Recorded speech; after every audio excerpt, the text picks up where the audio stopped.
Hello, and welcome to Module 9.2a, Transformations of Exponential Functions. Our objective for today is that I can apply translations to exponential functions. All right, now, we've learned about exponential functions. They are where the independent variable is in your exponent, and so it is something to the x power. So today we're going to look at, we're going to start looking at how these equations can be modified by putting other pieces around them. So in this case, we're looking at adding a term at the end. So y equals b to the x plus k, and we're focusing in on the plus k term. All right, so what this is going to do to it, how this is going to affect these functions is it is going to provide a vertical shift. Okay, so after we apply the exponent, we are adding or subtracting. We're doing something with this k value to whatever that value was. So that means we are going to be pushing this up or down directly. So think of this as affecting the y-intercept of this.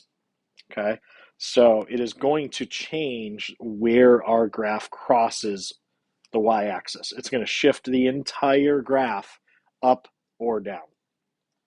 So how do we know which one is which? Well, if k is positive, we're going to shift up. If k is negative, we shift down.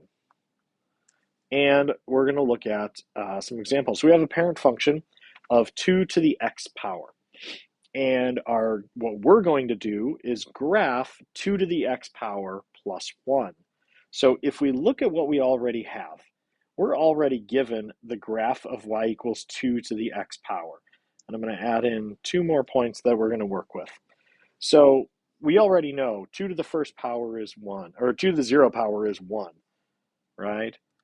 2 to the first power is 2. 2 to the second power is 4. 2 to the third power is 8.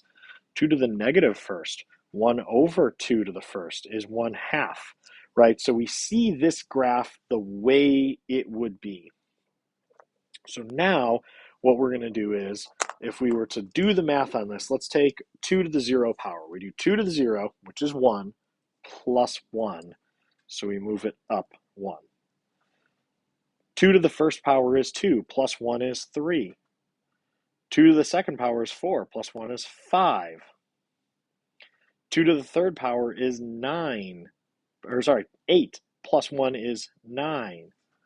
2 to the negative 1 power is 1/2, plus 1 is 1.5, right? So we are going to be getting a curve that is going to be somewhat similar to where we're starting, except we've shifted it up 1. So that means our asymptote now is not going to be y equals 0, it's going to be y equals 1. This entire graph just shifted upwards. Now, what am I looking for on grading this? I want you to do your best at drawing your curve. It's not going to be perfect because you're not a graphing calculator, so you're not going to be able to graph absolute perfection. However, I do expect to see all of the points exactly where they should be. So if your curve isn't a perfect line, if it's not a perfect shape, that's fine. The points have to be where they are, and you need to level out where your asymptote should be. So that region should level out close to the line where the asymptote is. All right, let's look at the second one here. So we have a parent function of y equals 3 to the x power. And we are graphing, we got y equals 3 to the x minus 1. So I'm going to add in one extra point here on my initial graph of y equals 3 to the x power. And it's right up here. It's this point of y, or 3 to the second power is 9. So what are we doing for each one of these? Again, we're just dropping them down 1. Every point moves down 1, right? Because we're minus 1.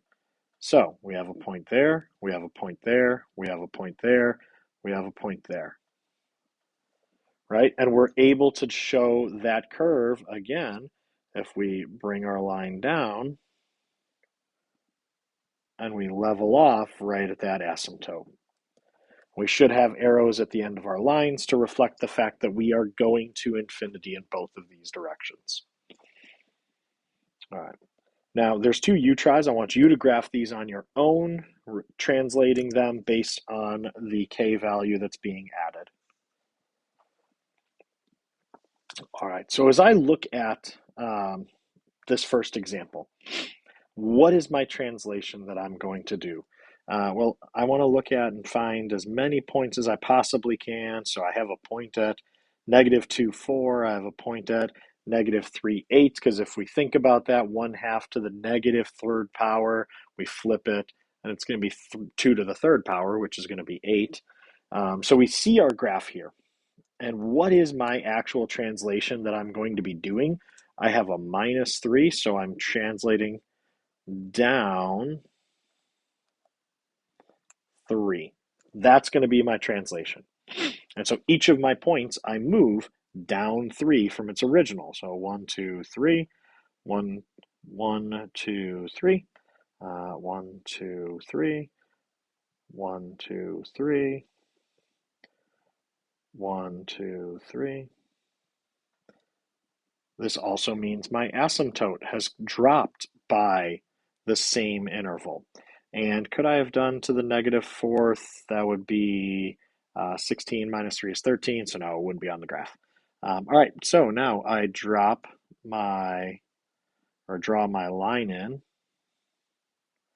That wasn't a very good one, so let's try again.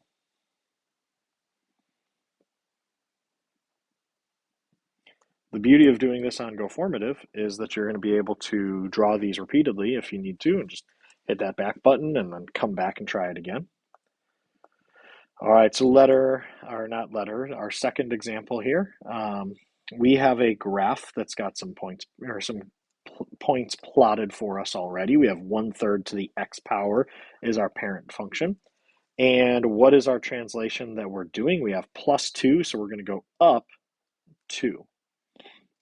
So each of these points is going to go up 2 from where it is currently. And we're going to be able to draw in our curve. And again, we're not expecting it to be absolutely perfect, but your points need to be, or your asymptote needs to be correct. And so if we're shifting up 2, that means our asymptote has gone up by 2 as well. So if it's not a perfect graph, that's okay. The points have to be there, and you need to be approaching your asymptote appropriately. All right, so the next page, we're going to talk about horizontal translations. And where these get affected is up in the exponent itself. And so we have y equals b to the x minus h. Okay, and this is going to give us a horizontal shift. Right, so by subtracting or adding, we are changing what the exponent is, which is changing the position on the graph. So we're going to be moving the graph to the left or to the right, depending on the sign of what we have at the top there. So if we have a positive sign on the exponent, if it's x plus something, we're going to shift to the left. And if it is x minus something, we are going to shift to the right. All right. And as we look at this, let's just kind of think logically. If it's a negative, we're subtracting a positive value. That means we are putting a number to further over in, and that's why we shift it to the right, because we are shifting a positive value in. Okay. All right. So if we go for our parent function, y equals 2 to the x. You'll see this a lot in these notes. We have our parent function, and I'm going to add in the points at 2, 2, 4, and 3, 8, just as a reference point for us as we work here. We are shifting. What are we doing in this one? Our asymptote, or not our asymptote, our change up at the top here is -4, so that means we're going to shift to the right 4. So each of the points moves to the right 4. So we go 1, 2, 3, 4. 1, 2, 3, 4. 1, 2, 3, 4. 1, 2, 3, 4. 1, 2, 3, 4.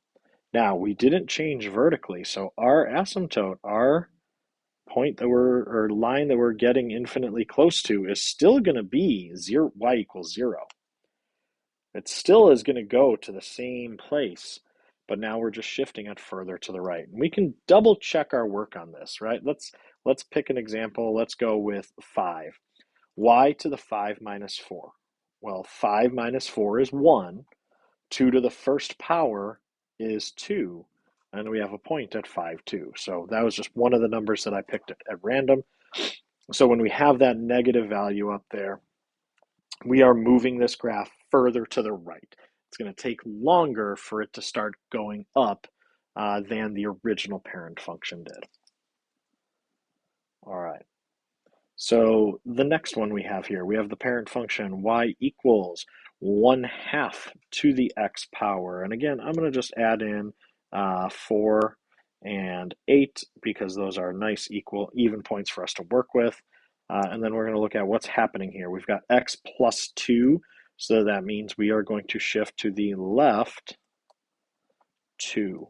Okay, so we're going to move to the left 2 from each of our points. So we go to the left 1, 2. Go to the left 1, 2, 1, 2, 1, 2, 1, 2. Now, if you really wanted to sit and calculate each one of these, be my guest. But when it comes to just these simple translations, simply just moving it left and right works. And again, you can see we are approaching that same asymptote. And if we did an example here of -2, so we substitute in -2. -2 plus 2 is 0. At 1/2 to the 0 power, anything to the 0 power would be 1. And so we can check our work that way as well. All right. There are 2 U-try problems for you to do. I want you to go ahead and try those on your own now, and we will check our work.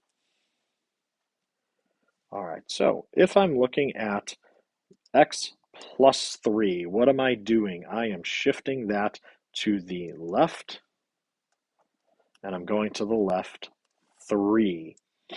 And so, again, we have that parent function, and I'm adding in those extra 2 points that weren't there.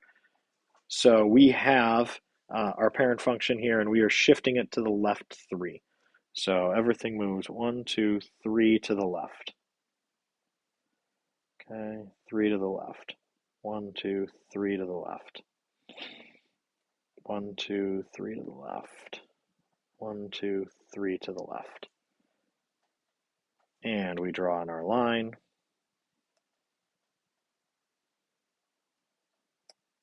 So a horizontal translation is just shifting when we start our increase.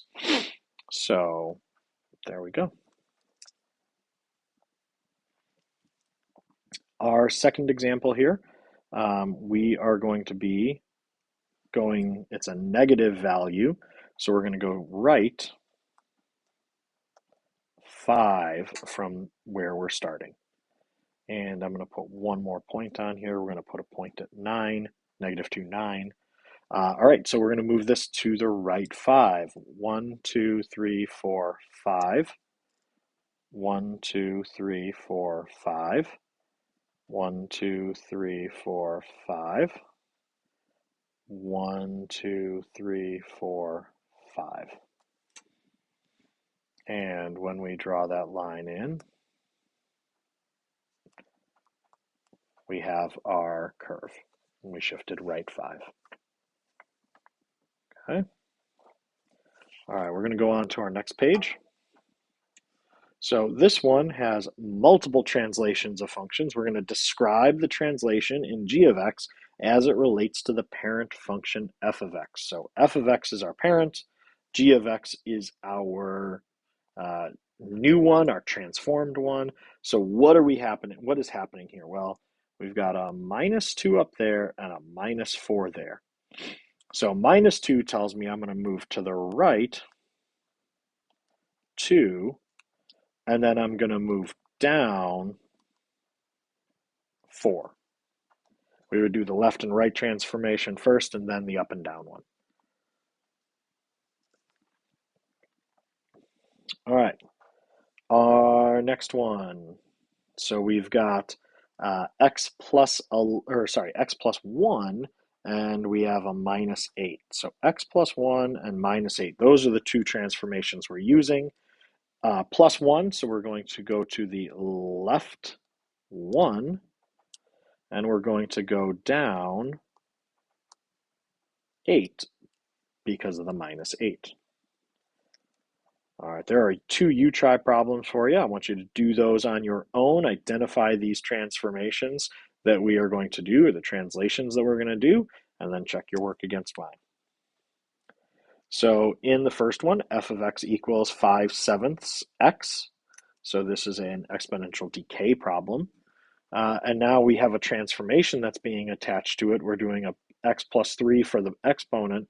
We have a plus 11 at the end here. So we have plus 3, so that's going to be left. We're going to do left 3. And we are going to go up by 11. So we go up 11 and we're going left 3. All right. Now, our last one here for this part, we have f of x equals 7 to the x power, and g of x is 7 to the x minus 2 power minus 4. So we have minus 2 up there, minus 4 down there. So we are going to go to the right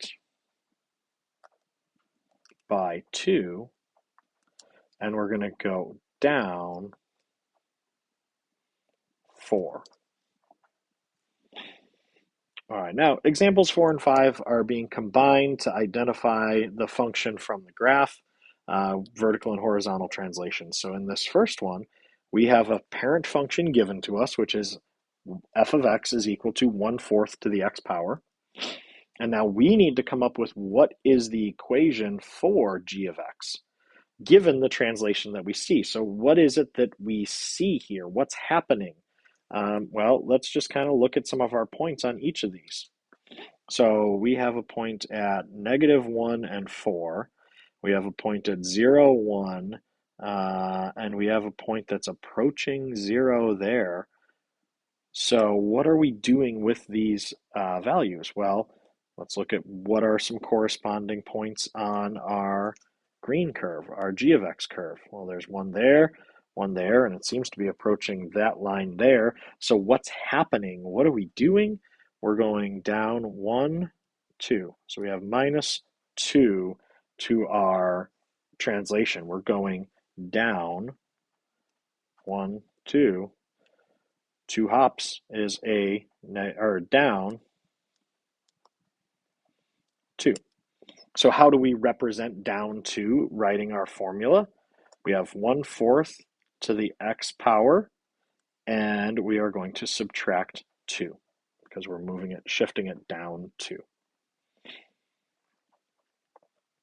All right, our second function, f of x equals 2 to the x power, something we have been familiar with and seeing over and over again. So we have a point at 1, we have a point at 2, we have a point at 4, we have a point at 8. And now what is happening to this one? Let's look at our green graph. What are some other similar points that we have? Well, we got a point there, point there, point there, point there. So I'm just looking for what is my pattern that I'm seeing, and I'm seeing that I'm going 1, 2, 3 to the right each time. 1, 2, 3, 1, 2, 3. So if we're going to the right 3, I know that my formula needs to have something changing in my exponent. If it's to the right 3, it's x minus 3. So 2 to the x minus 3 power is g of x. And we're moving right 3. All right, now let's take a look at the two U-try problems. And these are a little less obvious and less intuitive because what are we missing? Well, we're missing whatever f of x is. We don't have f of x graph. That's not 1/3 to the x power. So let's put in what f of x is. Let's put in our original equation, 1/3 to the x power. So anything to the 0 power would be a 1. And if we had -1 power, everything flips, and that's going to be a point at 3. If we have a -2 power, we're going to square everything and flip our fraction. So we're going to be all the way up at 9, which is actually kind of like up here. So what are we doing with this? And then we have a 1/3 as a possibility as well. So that would be 1 and like 1/3. So we're about there. So as I graph this, we're going to do a curve. Well, it's ending at the same asymptote. So that tells me I'm not moving up or down any. If I'm getting to the same asymptote, I'm not moving up or down. I'm just moving left and right. So let's find some of our corresponding points. I have a point there at -3, +3. I have a point at -2, +1. We have a point at 1 and 1/3 basically. So what's happening here? I'm moving from my black line to my green line. We're going to the left 2. And if I want to show left and right movement, that is going to be movement in my exponent. So we have an x. We're going to the left. It's going to be +2. All right. Our last one here, we've got 3 to the x power that we need to graph because we don't have that. And so let's take a look at what that would look like. Well, 3 to the 0 power, anything to the 0 power is 1. 3 to the first power is 3. 3 to the second power is 9. 3, 4, 5, 6, 7, 8. So 3 to the second power is like right up there.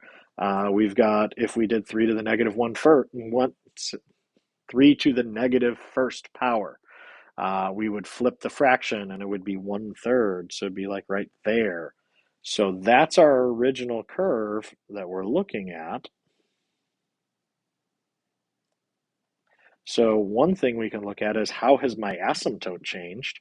We've gone 1, 2, 3, up 4, right? And if we look at specific corresponding points, if we have a point at, well, that's at 0 and 1, 2, 3, 4, 0, 5, and we have a point at 1 and 7. So what are we doing here? We are moving this up 4 units from where we were, right? 1, 2, 3, 4. Up 1, 1, 2, 3, 4. So how do we show up 4? Well, it's 3 to the x power, and we have a +4 at the end. All right, those are our notes for today. Keys to remember is horizontal movement is going to be in your exponent. Vertical movement is going to be attached at the end, and that's going to be the last thing that we do on it. All right. So if you have any questions, please bring them to class. Otherwise, have a great day.